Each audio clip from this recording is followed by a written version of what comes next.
शुरू अल्लाह के नाम से जो बड़ा मेहरबान निहायत रहम वाला है।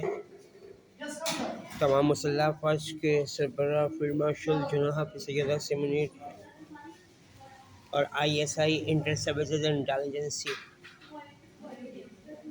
मोहम्मद आसिम मलिक साहब और ISPR inter services public relationship Ahmed Sharif Chaudhry साहब और चीफ जस्टिस ऑफ पाकिस्तान जनाब मोहम्मद याहिया अफरीदी साहब और FIA director federal investigation agency director doctor Usman Anwar साहब और NCCIA national cyber crime investigation agency director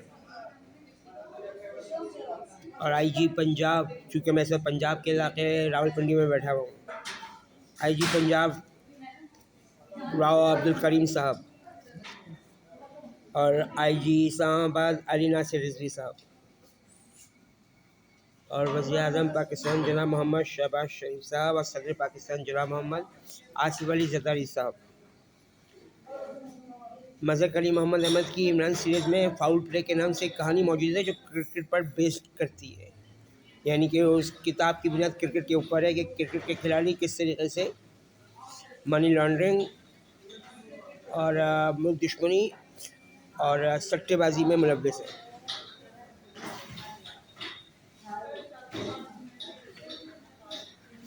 तो बॉब विलोमर जो पाकिस्तान क्रिकेट टीम के कोच थे और जिनका 2007 में मर्डर हुआ था उनके कमरे के अंदर, तो उनके मर्डर से दो लोगों को फ़ायदा होता। एक तो हमारे यहूदी ख़ानदान के वक़ार यूनुस को जो क्रिकेट के कोच बनना चाह रहे थे, और दूसरा इंज़माम उल हक़ को जो बहुत मुँह फट और हाथ छुट बंदा है, यानी जो चीज़ भी उसके हाथ में आती है वो लोगों को मार देता है, और यही जंगलियों और जनूनियों की हरकत होती है। अब वक़ार यूनुस का जो घर है मलिकपुरा में, जो भी उनका गांव का नाम है, उसमें किचन की जो कबर्ड होती हैं उसमें यहूदियों का 8 कोने वाला सितारा बना हुआ है, घर की छत में 8 कोने वाला सितारा बना हुआ है, और घर के दरवाज़ों में 8 कोने वाला सितारा बना हुआ है, और घर के दरवाजे में कुरान पाक की गोलाई वाली आयत जो छपी गई है, जो कुरान पाक की सूरह बकरा की आयत का तर्जुमा है कि प्यारे मूसा अलैहिस्सलाम, हमने आपकी कौम को 40 साल तक इस दायरे में भटकने के लिए छोड़ दिया है। और इनके घर में लाल रंग भी मौजूद है जो शैतान की पूजा का ख़ास रंग है, ऑरेंज रंग भी मौजूद है जो जज्बात का भी कलर है, और इंडिया के झंडे में भी लाल ऑरेंज कलर मौजूद है, और नीला कलर हमारे यहूदी कम्युनिटी के मुल्क इसराइल के झंडे का ख़ास कलर है, जो डार्क ब्लू वक़ार यूनुस अपने घर में करवाया हुआ है। वक़ार यूनुस ने या इंज़ाम उल हक़ ने इन दोनों में से जिससे भी बॉब विलोमर का कत्ल किया है, दुनिया में तो ये बच जाए, कोई मसला नहीं है, ये आखिरत में नहीं बच सकेंगे।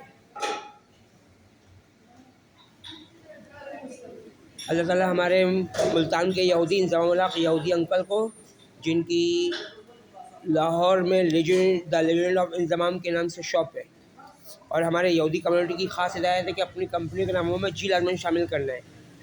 जैसे बनी गाला में हमारे यहूदी ख़ानदान के इमरान खान का बनी गाला में जी आता है, हमारे लाहौर और कासास कराची के GBOB फाउंडेशन में जी आता है। तो ये काम करवाया गया।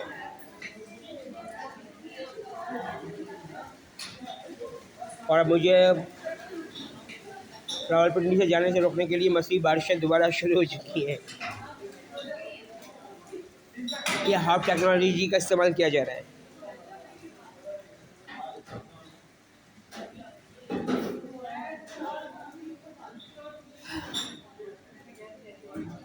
और अभी मैं राजीव दीक्षित के बारे में पढ़ रहा था कि उनका 2010 में मर्डर हो गया था, और इसमें बाबा रामदेव का नाम आ रहा है जो भारत के एक बड़े पंडित पुजारी हैं, और ये कि उनका जिस्म पीला पड़ चुका था। तो जहर की कई ऐसी अक़साम है जो किसी बंदे को दी जाए तो उसका जिस्म काला या पीला पड़ सकता है, और ये काम हमारी यहूदी कम्युनिटी के फ़िदाई करते हैं। यानी कि क़िला मौत पर घर बना के रहने वाले दुनिया के पहले दहशतगर्द हसन बिन सबा की कौम के लोग, यानी यमन के यहूदी।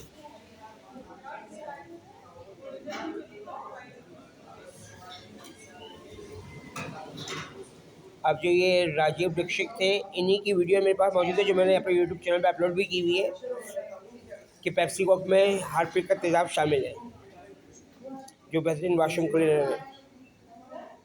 और पता नहीं कितने सच थे ऐसे जो राजीव दीक्षित अपने दिल में लिए हुए दुनिया से चले गए।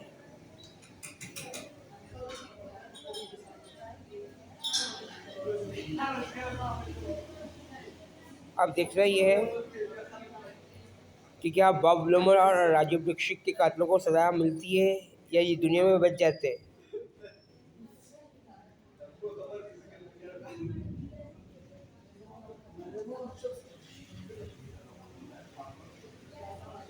जब भी कहीं कोई कत्ल होता है तो अफसोस होता है,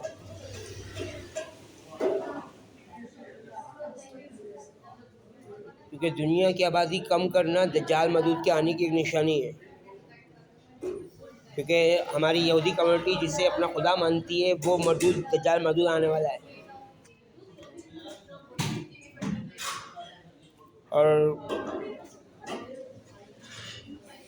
बाकी बातें दूसरी वीडियो में करूँगा, ये वीडियो लंबी हो जाएगी अगर मैं मज़ीद कुछ बोला तो। अल्लाह ताला उम्मत मुस्लिमा को अपनी पनाह में, रहमत में, हिफाजत में रखे, और दूसरे मज़हब के बेगुनाह मर्दों और तो बच्चों बूढ़ों को भी। आमीन या रब्बल आलमीन अर्रहमानिर रहीमीन। पाक फ़ौज जिंदाबाद, पाकिस्तान पाइंदाबाद, दीन इस्लाम जिंदाबाद, और आर्मी चीफ को सल्यूट। आमीन। अल्लाह हाफ़िज़।